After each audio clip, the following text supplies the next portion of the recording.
ఆంధ్రప్రదేశ్ ఎన్నికల్లో ఘోర ఓటమి తర్వాత వైఎస్సార్ కాంగ్రెస్ పార్టీ పరిస్థితి ఏమంత బాగాలేదని చెప్పాలి. పలువురు నేతలు ఆ పార్టీని వీడుతున్నారు. జగన్కు ముందు నుంచి నమ్మకంగా ఉన్న నేతలే పార్టీని వీడుతూ ఉండడం ఆ పార్టీ శ్రేణులను కలవరపెడుతోంది. మోపిదేవి వెంకటరమణ లాంటి నేతలు కూడా పార్టీకి గుడ్ బై చెప్తుంటే ఏమీ చేయలేని పరిస్థితి ఏర్పడుతోంది. ఇప్పుడు మరో కీలక నేత జగన్ బంధువు బాలినేని శ్రీనివాసరెడ్డి కూడా వైసీపీకి గుడ్ బై చెప్పేశారు. ఈ మేరకు ఆయన జగన్కు ఓ లేఖ పంపించారు. బాలినేని శ్రీనివాసరెడ్డి వైసీపీని వీడతారని కొంతకాలంగా ప్రచారమైతే సాగుతోంది. ప్రకాశం జిల్లా రాజకీయాల్లో బాలినేనికి ప్రత్యేకత ఉంది. వైఎస్ రాజశేఖరరెడ్డి హయాంలో కాంగ్రెస్ పార్టీలో కీలక నేతగా ఉన్న బాలినేని ఆ తర్వాత కాంగ్రెస్కు రాజీనామా చేసి జగన్ పక్షాన చేరారు. జగన్ కోసం ఎమ్మెల్యే పదవికి రాజీనామా చేసి వైసీపీ తరపున పోటీ చేసి గెలిచారు. అప్పట్నుంచే ఆయన వైసీపీలో కీలక నేతగా ఉన్నారు. మొత్తం 5 సార్లు ఎమ్మెల్యేగా గెలిచిన బాలినేని 2 సార్లు మంత్రిగా కూడా పనిచేశారు. అయితే ఇటీవలి పరిణామాలు ఆయనకు నచ్చలేదు. బాలినేని శ్రీనివాసరెడ్డిని జగన్ తన మొదటి విడత మంత్రివర్గంలో తీసుకున్నారు. 2.5 ఏళ్ల తర్వాత తొలగించారు.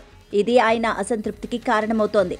జిల్లాలో తనను కాదని మరొకరిని కంటిన్యూ చేయడం ఆయనకు నచ్చలేదు.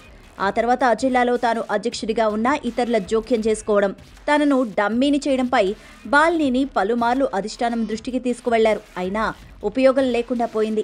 చివరకు ఎన్నికల సమయంలో ఒంగోలు పార్లమెంట్ అభ్యర్థిత్వంపై బాలినేని పెద్ద పోరాటమే చేసినట్టు సమాచారం. అయితే బాలినేని మాట నెగ్గలేదు.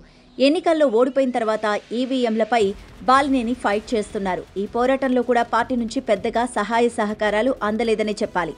బాలినేని అసంతృప్తి తారాస్థాయికి చేరడంతో ఆయన్ను బుజ్జగించుకునేందుకు పార్టీ హైకమాండ్ రంగంలోకి దిగింది.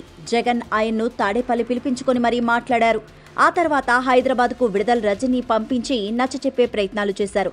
అయినా బాలినేని వైఖరిలో మార్పు రాలేదనే చెప్పాలి. చివరకు ఆయన ఈరోజు తన రాజీనామా ఖరారు చేశారు. తాను వైఎస్ కుటుంబానికి సన్నిహితుడే అయినా జగన్ నిర్ణయాలు సరిగ్గా లేనప్పుడు నిర్ణయం తీసుకోక తప్పదనేలా ఆయన లేఖలో పేర్కొన్నారు. ఆయన జనసేన పార్టీలో చేరతారని ప్రచారం సాగుతోంది. అయితే దీనిపై అటు జనసేన కానీ ఇటు బాలినేని కానీ స్పందించలేదు.